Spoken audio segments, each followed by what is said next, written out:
자, 이제 우리 교재 있잖아요. 어디를 펴시냐면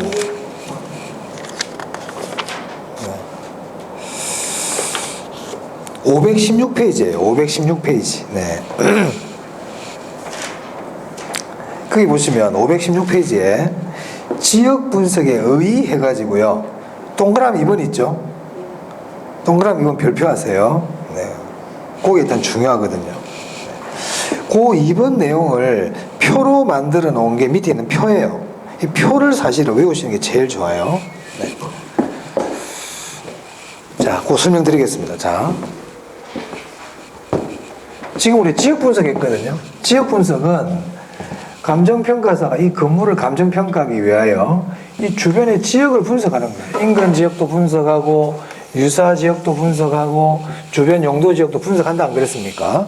그래서 지역 분석을 하는 이유가 그럼 뭐냐? 목적이 자, 이 부동산이 속해 있는 이 지역이 과연 어떠한 용도로 이용되는 게 가장 대표적인 이용이냐? 즉, 이 건물이 속해 있는 지역에 와봤더니 이 지역이 상업으로 이용되고 있는 지역이냐, 공업으로 이용되고 있는 지역이냐, 주거용으로 이용되고 있는 지역이냐, 이런 그 지역의 대표적인 이용 방법을 알아보는 거예요. 와가지고 일단.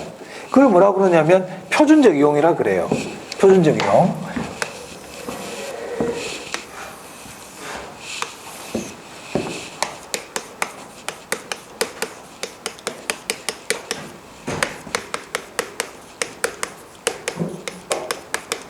그래서 지역 분석은 일단 그 지역의 대표적인 이용, 그걸 표준적 이용이라 그래요. 표준적 이용을 판정해 주는 거예요. 아, 이 지역은 상업지역이구나. 이 지역은 주거지역이구나. 이 지역은 공업지역이구나. 이런 표준적 이용을 판정해 줘요. 그리고 그 지역의 전반적인 가격 수준을 알아보는 거예요. 가격 수준을. 그래서 이런 지역 분석이 딱 끝이 났잖아요. 그 지역이 어떤 지역인지 알았죠, 이제. 그 지역의 전반적인 가격 수준을 알았잖아요. 그럼 이제 감정평가에서 어떻게 됩니까? 이 건물 안에 이제 들어가 보는 겁니다, 이제. 이 안에 이제 어떻게 되는지 한번 보자. 지금까지는 주변 환경 조사를 끝냈으니까 그 안에 한번 들어가 보는 겁니다. 그 안에 들어가서 이 건물이 이제 앞으로 이 건물 안에 내용이 뭐 층이 몇 층이고 엘리베이터가 있고 없고 뭐 건물의 벽이 금액한 건 없는지 이런 걸 알아보는 거예요. 건물에 들어가 봐. 그게 개별 분석이에요. 개별 분석. 그래서 개별 분석을 통해서 이제 어떻게 하느냐?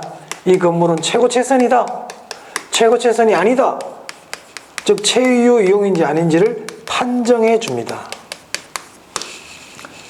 지역 분석은 뭐를 판정하고요? 표준적 이용을 판정하고 개별 분석은 뭐를 판정한다? 최유 이용을 판정해 주는 거예요. 그리고 지역 분석은 그 지역의 전반적인 가격 수준을 구해본다 그랬죠? 하지만 개별 분석을 통해서 이제 이 부동산 얼마짜리야? 하고 가격을 딱 정해주는 거예요. 가격을 결정한다 이 얘기입니다. 이 두 개가 중요합니다. 이 두 개가 꼭 기억하세요. 이 두 개 사실은 용어도 시험에 잘 나오지만 이게 더 잘 나와요. 이게 바뀌면 안 돼. 자, 그런데 시험은 딱 이렇게 잘 내죠. 이런 식으로 잘 내는데요. 혹시나 출제자가 조금 시험을 꼬고 싶다. 자, 그럼 이런 의미 해보세요. 이 지역 분석이라는 것은 뭐냐? 결국 우리가 감정평가를 하는 최종적인 건 뭐가 목적입니까? 이 개별 분석이 마지막 종착역이잖아요. 그렇죠? 그러면 이 개별 분석을 하기 위해서는 어떤 기준이 있어야 될 거 아닙니까? 그래서 이 지역 분석은 개별 분석을 하기 위한 하나의 기준 역할을 해주는 거예요. 개별 분석을 하기 위한 하나의 기준이야. 그러면 이 지역 분석을 얘기할 때 뭐 기준 이런 말이 나올 수가 있어요. 기준을 제시한다 이렇게 얘기할 수 있거든요. 그래서 지역 분석은 시험에서는 표준적 이용 판정 이게 제일 잘 내요. 하지만 이렇게 얘기할 수도 있단 말이야.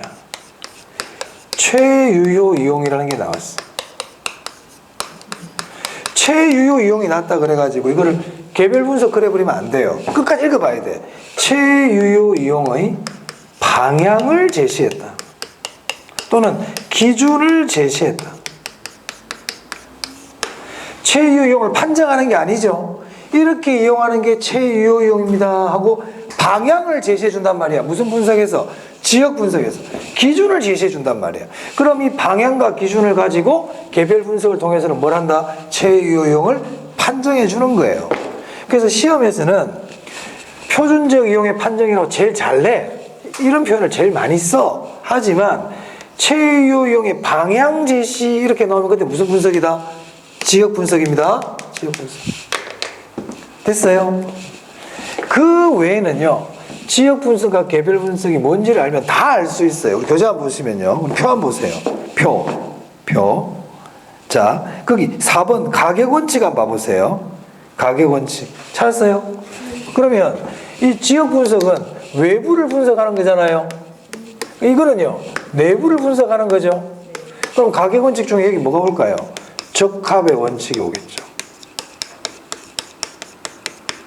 여기는 뭐가 올까요? 균형의 원칙이 오겠죠. 지역 분석과 관계되는 감가는 무슨 감가가 있을까요? 경제적 감가겠죠. 외부니까. 균형의 원칙과 관계되는 감가는 뭘까요? 기능적 감가겠죠. 우리가 왜 지역 분석을 해야 될까요? 자, 부동산이 이 건물이 있잖아요. 오늘은 저 지역에 있는데 내일은 다른 지역에 가 있어요. 그럼 지역 분석하는데 의미가 있어요? 없어요? 없지. 오늘은 여기 있던 애가 실컷 지역 분석 해놨는데 내일은 저쪽에 가 있어. 그럼 지역 분석할 필요가 없잖아요. 맞아? 그래서 우리가 지역 분석을 하는 근거는 뭡니까? 부동성이거든요. 부동성 중요하죠. 부동성 때문이에요. 지역 분석하는 이유는. 개별 분석은 왜 합니까? 저기 안 들어가 보면 안 됩니까? 옆에 건물 들어가 보면 안 되나? 우리 동네에 있는 건물? 안 되지. 왜? 다 다르니까. 건물은 다 다르거든. 개별성이에요. 개별 분석을 하는 이유는 개별성 때문이에요. 이건 앞에 우리 부동산 특성할 때 중요한 부분 중에 하나입니다. 지역 분석, 부동성, 개별 분석, 개별성. 지역 분석을 먼저 합니까? 개별 분석을 먼저 합니까? 당연히 알 수가 있죠. 지역 분석이 선행됩니다. 그래서 동그라미 3번에 지역 분석이 개별 분석에 선행한다. 시험에 한 2번 정도 나왔죠. 지역 분석이 개별 분석에 선행한다. 이게 보이세요? 동그라미 3번. 지역 분석의 동그라미 3번에 즉 뒤에 보세요. 지역 분석이 개별 분석에 선행한다. 이게 중요하다고요. 근데 사실 이거는 뭐 지역 분석, 개별 분석을 설명을 듣고 나면 당연하죠. 당연한 겁니다. 자, 그래서 지역 분석과 개별 분석 다 했어요. 다 했고, 그 다음에 어디를 할 거냐면, 우리 교재 517페이지에 보시면요. 인근 지역의 변화 해가지고, 인근 지역의 변화, 동그라미 3번. 517페이지 동그라미 3번. 인근 지역의 변화 찾았어요? 자, 그 밑에 셋째 줄 한번 쭉 쳐볼게요. 인근 지역은 성장기, 성숙기, 쇠퇴기, 천이기, 악화기 줄 쭉 칩니다. 이 순서대로 변화해 나갑니다. 그래서 지금부터 인근 지역의 변화에 대해서 보겠습니다. 그럼 인근 지역은 고정되어 있다, 변한다? 변합니다. 인근 지역은 변한다. 인근 지역의 변화.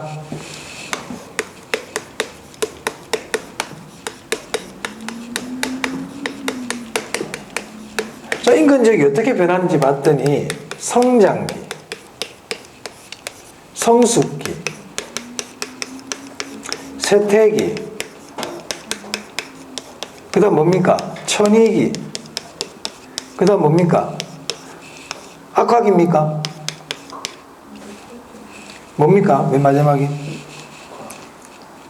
악화기 맞죠? 악화기. 네, 우리 교재에서 악화기라고 표현하고 있네요. 표현하는 방법이 좀 여러 가지다 보니까 악화기 이렇게 변한단 말이에요. 이처럼 인근 지역이 성장, 성숙, 쇠퇴, 천이, 악화 이렇게 변하는 것을 인근 지역의 생애 주기 이렇게도 불러요. 라이프 사이클.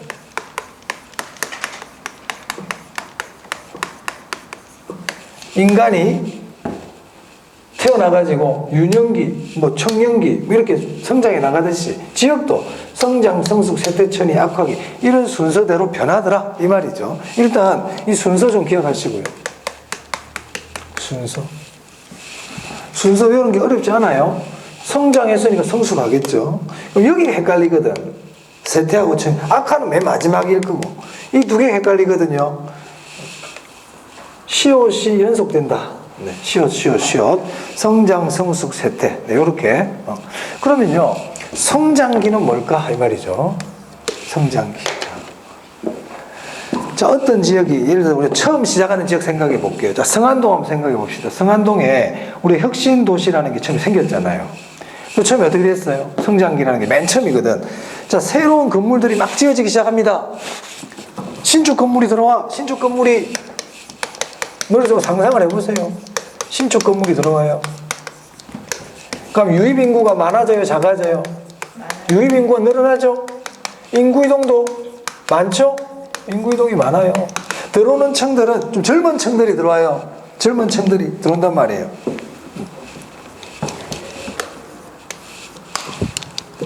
상향여가와 관계가 있죠. 개발이 되고 나서 그게 새로운 고급 부동산들이 들어오게 되고 거기에는 이제 새로운 고소득층들이 유입이 되는 거예요. 그 성장기는 상향여가와 관계 있어요. 성장기 뭔지 아시겠어요? 이때 성장기가 대표적인 특징이 뭐냐? 집가 상승률이 최고입니다. 뭐가 최고라고요? 집가 상승률이 최고예요. 집가 상승률이 최고예요. 이 기억해야 돼요. 집가 상승률이 최고다. 자, 그러면 성숙기는 뭐냐? 자, 그래프를 그럼 이런 거죠. 쫙 올라갑니다. 가격이. 이게 지금 가격을 나타냅니다. 이게 성장기예요. 성장기. 상승률이 가팔라요. 그러다가 이제 최고 정점이 됐어요. 이때가 성숙기예요. 성숙기. 성숙기는 집가가 최고예요. 집가 상승률이 최고가 아니고 집가가 최고예요. 집가가 최고. 이때는 신축 부동산이 거래 중심이 되는 게 아니고 중고 부동산이 거래의 중심이 되죠. 우리 교재 보면 518페이지에 표가 있을 겁니다. 있어요? 네. 자, 성장기 한번 볼까요? 성장기. 집가 상승률이 최고다. 집가 상승률이. 그리고 동그라미 3번 해보세요. 신규 부동산. 상향여가. 그리고 투자와 투기가 발생할 수 있죠. 왜? 집가 상승률이 높으니까 투기가 일어나죠. 이때는. 자, 이제 성숙기입니다. 집가가 최고인 거예요. 집가가 최고예요. 집가가. 그리고 이때는 중고 부동산이 거래의 중심이야. 이제는 신축 부동산이 아니고. 자, 이제 정점을 찍었어요. 정점 찍으면 어떻게 됩니까? 이제 내려가는 일만 남았지. 내려가는 일. 또 내려가기 시작해요. 이게 세택이에요. 세택이. 그럼 그림을 한 그림 머릿속으로 한번 그려봅시다. 자, 성장기입니다. 지금 막 개발이 됩니다. 새 아파트들 들어오고 상가도 막 짓기 시작하고 사람들이 이사 들어오기 시작해요. 그리고 하루하루 부동산 가격이 막 하루하루 다르게 막 올라가요. 그러다가 이제 성숙기가 됐어요. 성숙기가. 집값이 최고다. 땅값도 제일 비싸고 아파트 값도 제일 비싸고 이때는 이제 그 전에 지었던 중고부동산 가지고 거래를 하는 거예요. 공인중개사들이. 자, 그러다가 이제 가격이 떨어지기 시작합니다. 그럼 어떻게 될까요? 이때 이사 왔던 사람들이 집을 팔고 다른 데로 이사 갈 수도 있죠. 집을 팔고 다른 데로 이사 가는 게 하향여가거든. 그래서 세태기 때는 하향여가가 시작이 돼. 일단 뭐 그런 거 그게 안 중요하고, 세태기는 가격이 내리기 시작하는 걸 말합니다. 교재 보세요. 세태기. 그래서 거기 보면 하향여가가 시작된다 이런 말이 있네요. 참고로 보시면 돼요. 자, 그 다음에요. 가격이 일시적으로 올라갈 때가 있어요. 이게 천익이에요. 자, 이때는 가격이 왜 올라가냐면 하향여가가 활발해요.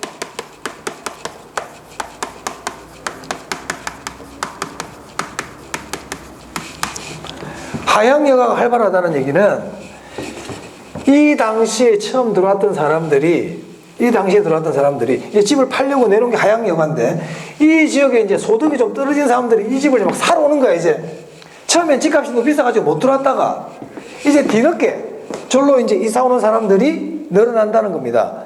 그게 하향여가잖아요. 그래서 하향여가가 어떻게 된다? 활발해. 그러니까 저가주택을 찾는 사람이 많아. 그래서 저가주택의 가격이 올라요. 그래서 거기 보시면 천이기에 하향여가 활발 보이세요? 하향여가 활발 줄 치시고요. 그리고 지가가 오르는데 거기 뒤에 뭐라고 되냐면 일시적 상승이에요. 일시적 동그라미. 지가가 지속적으로 오르는 게 아니고 뭐라고요? 일시적으로 올라요. 아까 성장기 때는 지속적으로 오릅니다. 이렇게 지속적으로. 근데 천이기는 잠시 올랐다가 떨어져 버려요. 그럼 만약에 성장기 때의 가격 성장과 가격 상승과 천이기 때의 가격 상승은 똑같은 양상을 보인다 그러면 맞아요? 틀려요? 얘는 지속적 상승, 얘는요 일시적 상승. 다릅니다. 다르다. 자, 그 다음에 이제 악하기는 말 그대로 이제 동네가 폐허가 되는 거야. 이제 슬러마. 됐어요? 그러면 이제 어떻게 될까요? 보통 우리나라 사람들은 성질이 급해가지고 성장기, 성숙기 지나고 세택이 됐잖아요. 이때부터 재개발 얘기가 나오기 시작해요. 재개발하자. 이런 얘기가 나옵니다. 근데 요때 이제 재개발이 보통 많이 이루어지기도 하고, 여기서 안 이루어지면 이제 악화기에서 재개발이 이루어질 수 있겠죠. 그럼 재개발이 되어버리면 다시 또 뭘로 시작합니까? 성장기를 또 하는 거야. 재개발이 또 성장기야. 그럼 또 고소득층이 유입이 돼. 그 지역으로. 그럼 얘도 상향여가. 그 다음에 성숙, 세태, 천이, 아까 또 재개발. 그래서 보통 이 텀이 한 30년이나 50년을 주기로 일어나거든요. 이거 우리가 경기 변동에서 뭐라 부릅니까? 이런 거를 중장기 변동, 추세 변동, 이렇게도 얘기한단 말입니다. 이게. 우리 경기 변동 공부할 때 오래돼가지고 기억이 날지 모르겠어요. 불규칙 변동 기억납니까? 계절적 변동, 중장기 변동 했거든. 그때 그 내용이죠. 재개발과 관계되는 경기 변동.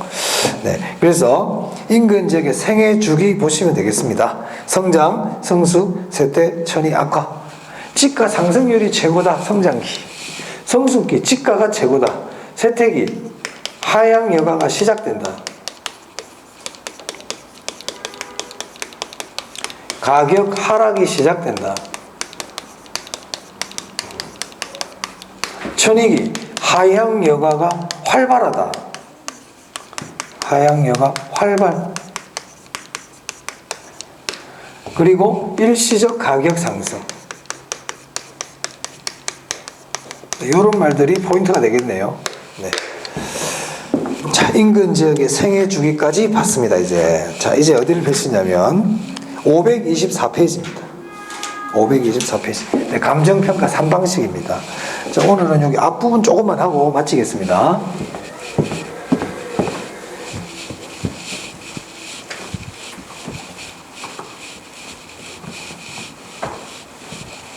사실 이 감정평가 3방식은요, 계산 문제가 많이 출제가 돼요.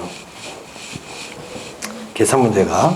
그래서 감정평가 3방식은 계산 문제가 보통 한 2문제 이상 출제가 되기 때문에 이 부분에서는 이론 좀 중요한 거 있죠. 그거 위주로 좀 보도록 하겠습니다. 감정평가 3방식에서. 계산 문제는 3월달에 계산 문제를 좀 하도록 하고요. 3월달엔 이론은 조금 지금보다는 좀 줄이고 계산 문제를 좀 푸는 방식으로 그때는 그렇게 진행하도록 하겠습니다. 자, 감정평가 3방식.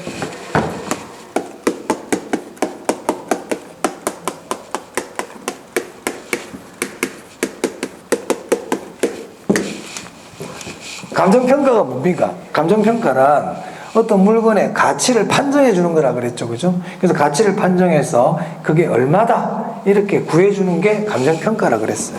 이때 우리가 어떤 물건의 가격이나 가치를 정하는 데 있어 가지고 3가지 방식이 있거든요. 3가지 방식. 이 교탁이 얼마짜리일까요? 이 공기청정기가 얼마일까요? 이 가격을 구할 때, 가치를 구할 때 할 수 있는 3가지 방식이 있다. 그리고 감정평가 3방식이라 그럽니다. 첫 번째가 이 물건의 가격을 구할 때 첫 번째 할 수 있는 게 비용을 가지고 구해보는 거예요. 비용을 가지고. 이거 만드는데 한 10만 원이면 만들겠는데 그리고 10만 원에는 그 사람 만든 사람의 이익도 좀 포함이 되어 있는 거야. 이거 만드는데 한 10만 원. 그리고 그 만드는 사람의 이익이 한 2만 원 정도 보태면 한 12만 원 정도 하겠구나. 이게 비용 접근법이에요. 비용 접근법. 비용을 가지고 그 물건의 가격을 한번 구해보겠다는 겁니다. 두 번째는 뭐냐면 시장 접근법이에요. 시장 접근법은 뭐냐면 이거하고 비슷한 물건이 시장에서 거래되는 금액이 있겠죠. 그거를 가지고 가격을 한번 구해보겠다는 거예요. 이거하고 비슷한 게 한 10만 원에 거래가 되고 있던데 얘는 그보다 조금 더 좋은 것 같네? 12만 원. 이렇게 하는 게 시장 접근법.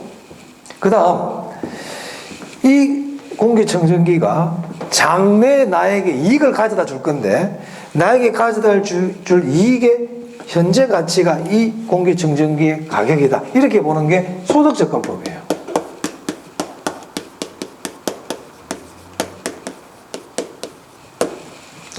그래서 이 비용접근법을 우리가 뭐라고 부르냐면 원가 방식이라고 부릅니다. 원가 방식. 시장 접근법을 이거하고 비슷한 물건을 찾아가지고 비교하는 거거든요. 비교 방식. 소득 접근법은 이 공기청정기가 앞으로 장래 나에게 어떤 이익, 수익을 가져다 줄 건데 그 이익의 현재 가치가 이 공기청정기의 가격이다, 가치다 이렇게 보는 거기 때문에 이걸 수익 방식이라고 부릅니다. 그래서 이걸 감정평가의 3방식이라고 부릅니다. 3방식. 자, 감정평가는 우리 부동산을 공부하니까 물론 부동산뿐만 아니라 다른 물건들도 감정평가 할 수 있죠. 그런데 우리는 부동산을 공부하는 사람이니까 자, 감정평가, 부동산을 감정평가한다는 얘기는 부동산의 가치를 판정해서 그 결과를 가액으로 표시하는 거거든요. 근데 부동산은 우리 앞에서 봤지만 일반 동산하고 다르게 가격과 임대료로 나눌 수 있다고 그랬잖아요. 그죠? 그래서 우리가 부동산은 가격만 있는 것도 아니고 임대료도 있거든. 그래서 원가 방식에 의해서 가격도 구할 수 있지만 이걸 가액이라고도 그래요. 가격을 구할 수도 있지만 임대료도 구할 수 있다. 비교 방식에 의해서 가액을 구하는 수도 있지만 뭐를 구할 수도 있다. 임대료도 구할 수 있다. 수익 방식에 의해서 가액을 구하는 것도 있겠지만 임대료도 구할 수 있다는 거예요. 이때 원가 방식에 의해서 가액을 구하는 방법을 부르는 이름이 있어요. 이거를 원가법이라고 불러요. 원가법. 그럼 원가법이 뭡니까? 원가 방식에 의해서 뭐를 구하는 방법이다? 가액을 구하는 방법을 뭐라 부르자? 원가법이라고 부른단 말이에요. 원가법이라고. 그럼 임대료를 구하는 방법을 뭐라 그러느냐? 적산법이라고 부릅니다. 적산법.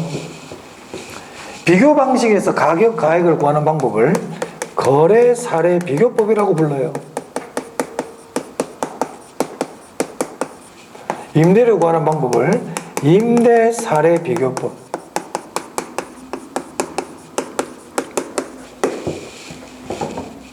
수익 방식에 의해서 가액을 구하는 것을 수익 환원법 이렇게 부르고요. 임대료 구하는 방법을 수익 분석법 이렇게 부른단 말이에요. 요까지는 감정평가 규칙에 다 나오는 내용이에요. 감정평가 규칙에 딱 나와요. 여기까지는 나옵니다.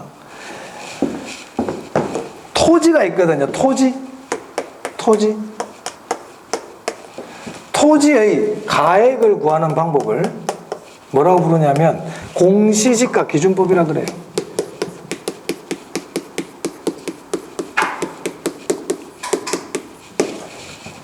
그래서 이걸 감정평가 3방식 7방법이라고 부릅니다. 3방식 7방법. 방법 7가지가 있죠. 7가지가 있죠. 그럼 이때 토지 가액을 구하는 걸 뭐라고 그랬어요? 공시가 기준법? 공시가 기준법 무슨 방식입니까? 비교 방식입니다. 공시가 기준법은 비교 방식입니다. 비교 방식. 자, 그리고 이 비용접근법은 공급자 가격이라고도 할 수 있고요. 비용이니까.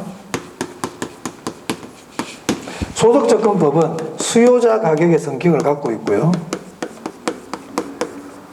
시장이라는 것은 수요자와 공급자가 만나는 곳이기 때문에 이걸 균형 가격이라고도 부를 수 있어요.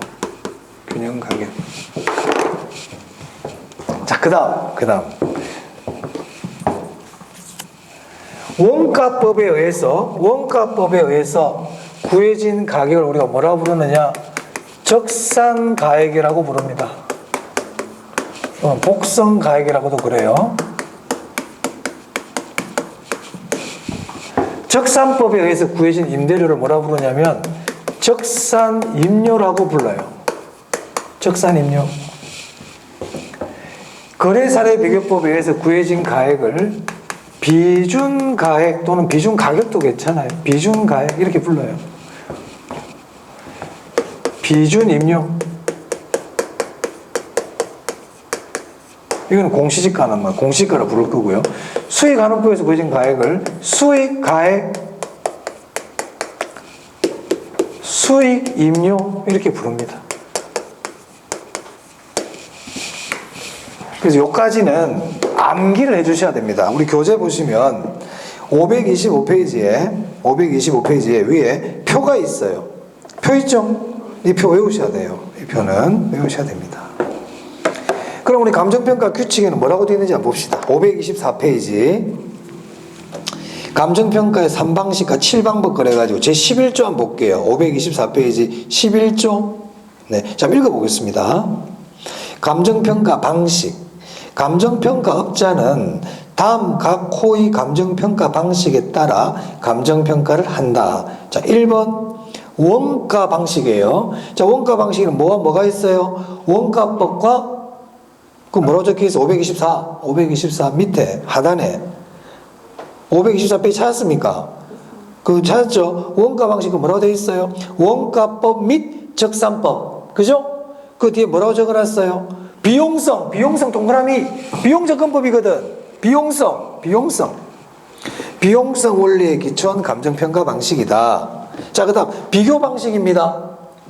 거래사례비교법, 임대사례비교법. 무슨 원리라고 되어 있어요? 시장성 동그라미. 그리고 또 뒤에 뭐가 있죠? 공시지가 기준법 나와 있네요. 공시가 기준법 줄 치세요. 공시가 기준법은 무슨 방식이다? 비교 방식이에요. 공시가 기준법 비교 방식입니다.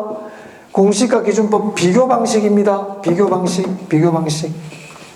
자, 수익 방식 볼게요. 수익 방식은 수익환원법, 수익분석법. 무슨 원리? 수익성 원리. 수익성 동그라미.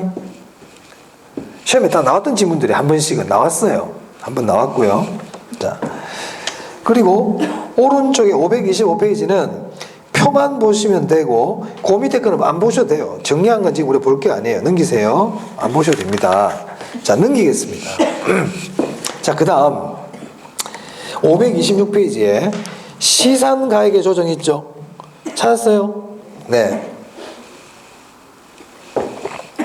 그 밑에 감정평가에 관한 규칙 한번 읽어볼게요. 감정평가의 규칙을 여러분들 많이 보셔야 돼요.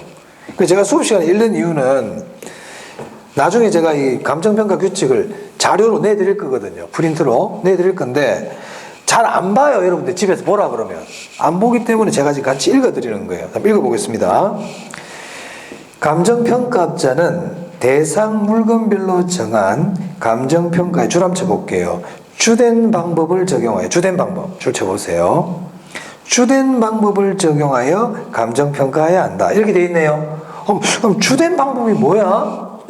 감정평가할 때마다 어떤 물건마다 평가하는 방법을 정해놨다는 얘기인가? 정해놨어요. 그게 어디 나오냐면요. 네.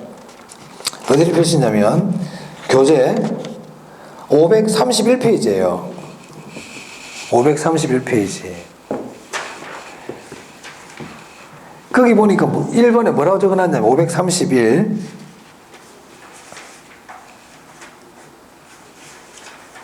폈습니까? 531 거기 물건별 감정평가 돼 있나요? 531 물건별 감정평가 중간에 글자 뭐 몇 개 없어. 큰 글자 하나 있잖아. 물건별 감정평가 돼 있죠? 그죠? 요 밑에 아주 중요해요. 물건별 감정평가는 별표가 3개 하세요. 중요하다고요. 그럼 간략하게 볼게요. 나중에 자세히 봐야 되거든. 내가 다시 자세히 볼 건데 지금 볼게요. 토지의 평가 나와 있죠? 토지는 공시가 기준법 쓰라고 돼. 이거 넘겨보세요. 건물의 평가 뭐 쓰라고 돼 있어요? 아니 건물의 평가 그 밑에 원가법 쓰라고 돼 있잖아. 건물은 이 원가법 써야 돼. 다 정해놨다고. 건물은 원가법 써라. 정해놨다니까. 지금은 체크하는, 지금 가볍게 봅니다. 나중에 다 외워야 됩니다, 여러분들 이거. 그 다음에 살림 보니까 뭐 거래사례 비교법 쓰라 돼 있고 과수 뭐 쓰라 돼 있어요? 과수원 양간 5번에 과수원 그래요. 적힌 거 있는데 거래사례 비교법 돼 있죠? 맞아요? 이런 거를 주된 방법이라 그런단 말이에요. 주된 방법. 그러니까 감정평가 규칙에는 각 물건에 따라 이 방법으로 평가하라고 다 정해놨어요. 그걸 뭐라고 부른다고요? 주된 방법. 자, 다시 앞으로 옵니다. 이제 주된 방법이 뭔지 알았다. 다시 온다. 526.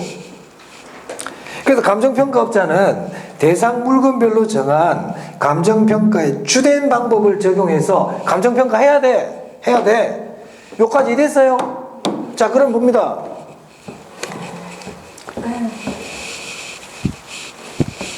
이걸 자꾸 외우려고 그러지만 흐름을 보라고. 흐름을. 자, 건물이 있어.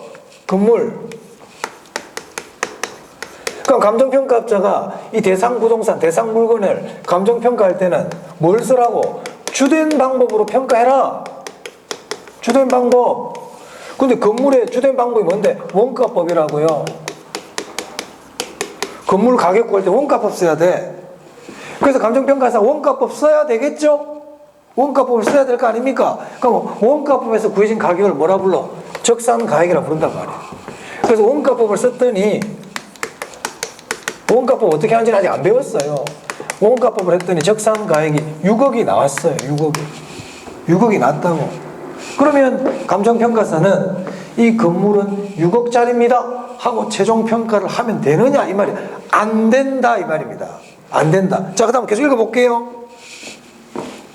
계속 일단 읽어볼게요. 다만 주된 방법을 적용하는 것이 곤란하거나 부적절할 때는 다른 방법을 쓸 수 있다. 이건 당연한 얘기고. 2번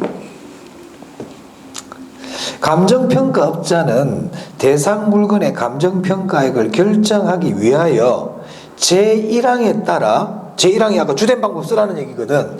1항에 따라 어느 하나의 감정평가 방법을 적용하여 산정한 시산가액을 제11조 각 호의 감정평가 방식 중 다른 감정평가 방식에 속하는 하나 이상의 감정평가 방법으로 산출한 시산가액과 비교하여 합리성을 검토해야 한다. 이렇게 돼 있죠. 자, 이게 무슨 말이냐? 이게 이 말이잖아요. 자, 감정평가업자는 일단 이 건물을 감정평가하려고 그러면 주된 방법을 쓰라. 주된 방법이 원가법이다. 원가법에서 6억이 나왔어. 그러면 이 6억은 최종평가액이 아니라는 거예요. 아니라는 거예요. 이거 하나만 쓰지 말고 여기 있는 나머지 이거 말고 2개가 더 남아있잖아요. 가격 구할 때 남아있는 2개 방법 중에서 하나 이상을 더 써보라는 거예요. 왜? 이 금액이 진짜 맞는지 안 맞는지 합리성을 검토해보라고. 그래서 최소한 하나 이상을 더 써야 돼. 2개 다 써도 되고 최소한 1개 이상은 더 써야 된단 말이에요. 그래서 거래 사례 비교법을 썼어요. 쓰라고 하니까 적어놨잖아. 하라고 돼 있잖아요. 그럼 거래 사례 비교법에서 구한 가액은 뭐라고 불러요? 비준가액이라고 부르죠. 맞아요? 비준가액. 그랬더니 8억이 나왔네. 8억. 그럼 이 8억도 최종평가액입니까? 아니라는 거예요. 아니라는 거예요. 그러면 수익 하는 것도 써봤다 치자. 3개 다 해봤다 칠게. 그러면 감정평가사 워낙 성실한 사람이 돼가지고 3개 다 써봤어. 그랬더니 수익 하는 거 수익가액이잖아요. 수익가액을 구해봤더니 10억이 나왔어. 그럼 이것도 최종평가액입니까? 아니라는 겁니다. 그래서 이 세금액은 최종평가액이다, 최종평가액이 아니다. 아니에요. 최종평가액 아니에요. 즉 여기 나와 있는 적산가액, 비준가액, 수익가액 이런 것들은 최종평가액이다, 최종평가액이 아니다. 아닙니다. 그럼 얘를 뭐라고 부르느냐? 이것들을 시산가액이라고 부른단 말이에요. 이런 것도 시산가액이라고 불러요. 시산가액. 최종평가액이 아니라고요. 그럼 최종평가액은 어떻게 되느냐? 이 시산가액을 조정을 해서 시산가액을 조정을 해서 최종평가액이 나오게 된다 이 말이에요. 자, 그럼 그 밑에 이제 시산가액의 조정이 규정이 나오겠죠. 그래서 보면 3번입니다. 3번. 그 뭐라고 되어 있냐면 감정평가업자는 제2항에 따른 검토 결과 제1항에 따라 산출한 시산가액이 합리성이 없다고 판단되는 경우에 주된 방법 및 다른 감정평가 방법으로 산출한 시산가액을 조정하여 최종 감정평가액을 정해라 이 얘기죠. 조정해라 이 말이에요. 조정. 그 밑에 조정할 때 자, 이거 세 개 합치니까 24억이네요. 맞아요. 근데 이걸 나누기 3 해가지고 8억 이렇게 하면 안 된다는 겁니다. 이렇게 하는 거를 산술평균이라 그래요. 산술평균하면 된다 안 된다? 안 된다 이 말이야. 이 조정할 때 산술평균은 해서는 안 된다 이 말이야. 이거 기억해야 돼요. 산술평균하면 안 돼요. 우리 학계론에서는 산술평균하면 된다 다 틀려. 산술평균하면 안 돼. 어디든지 간에 산술평균하면 안 돼요. 자, 교재 한번 볼게요. 이제 교재 이제 다 정리했거든요. 보겠습니다. 양가로 1번 시산가액이란 적산가액, 비준가액, 수익가액을 의미한단 말이야. 그래서 그 뒤에 줄칩니다. 최종평가 가격으로 확정되기 전 중간 과정으로서의 가격이다. 이 말은 시산가액은 최종평가액이란 말입니까? 최종평가액이 아니라는 겁니까? 아니다. 중간 단계다. 중간 단계. 자, 그 다음에 양가로 2번입니다. 자, 앞에 그 참고로 읽어볼게요. 완전 경쟁 시장에서는 평가 3방식에 의한 산정 가격은 동일하게 되나. 자, 이걸 우리가 마샬의 삼면 등가스리라 그래요. 굳이 몰라도 되는데요. 우리 마샬이라는 사람 이름 들어봤어요? 준지대 할 때 나오지. 그 아담 마샬이라는 사람은 아주 유명한 경제학자거든요. 이 마샬이라는 사람이 삼면 등가스를 주장했어요. 삼면 등가스는 뭐냐면 완전 경쟁 시장에서는 비용 접근법으로 가격을 구한 거나 시장 접근법으로 가격을 구한 거나 소득 접근법으로 가격을 구한 거나 가격이 똑같다고 봐요. 이걸 삼면 등가스리라 그래. 그런데 우리 부동산 시장은 완전 경쟁 시장입니까? 불완전 경쟁 시장입니까? 불완전 경쟁 시장이야. 그 말은 원가 방식, 비교 방식, 수익 방식에 의해서 구해진 가격은 같다 다르다. 달라요. 자, 그래서 교재 보세요. 부동산 시장은 불완전 경쟁 시장이므로 평가 3방식에 의한 부동산의 상정 가격 각각 뭐라고 되어 있어요? 다르게 동그라미 하세요. 달라요. 같다 그러면 안 돼. 달라. 그래서 적산가액, 비준가액, 수익가액은 각각 다르게 나온단 말이야. 다르게. 그래서 뭐가 필요하다? 조정이 필요하다는 거야. 세 방식의 가격은 다릅니다. 그럼 감정평가에서는 삼면 등가스리 적용이 된다 안 된다? 안 돼요. 자, 그래서 조정을 해야 돼. 양가로 3번 시산가액의 조정은 줄치세요. 시산가액의 조정은 줄치고 산술평균하는 것이 아니라 줄치고 산술평균하면 안 돼. 그 밑에 가중평균으로 산정한다. 가중평균 줄쳐놓으시고요. 가중평균. 됐습니까? 자, 그래서 시산가액 조정까지 다 했습니다. 자, 시산가액 조정 다시 정리합니다. 감정평가업자는 주된 평가 방법으로 먼저 평가를 하고 그 외에 최소한 하나 이상의 방법으로 평가를 한다. 왜? 부동산 시장은 불안정 경쟁 시장이기 때문에 삼면 등가가 안 돼. 만약에 삼면 등가가 된다고 그러면 나머지 항목 할 필요 있어요? 없어요? 다 똑같은데 뭐 때문에 해보겠습니까? 다르단 말이에요. 삼면 등가가 적용이 안 된단 말이에요. 그렇기 때문에 하나만 하면 안 된다. 최소한 한 개 이상 더 해봐라. 그래서 이런 가액을 뭐라고 부른다? 시산가액. 최종평가액이 아니다. 그래서 이거를 조정해가지고 최종 평가액을 구하는데 최종 평가액을 조정할 때는 산술 평균하면 안 된다. 이걸 기억하시면 되겠습니다. 자, 그래서 오늘 여기까지 하고요. 다음 시간에는 이제 여기 나와 있는 원가법부터 들어가도록 하겠습니다. 자, 오늘도 고생 많이 하셨습니다. 네, 수고하셨습니다.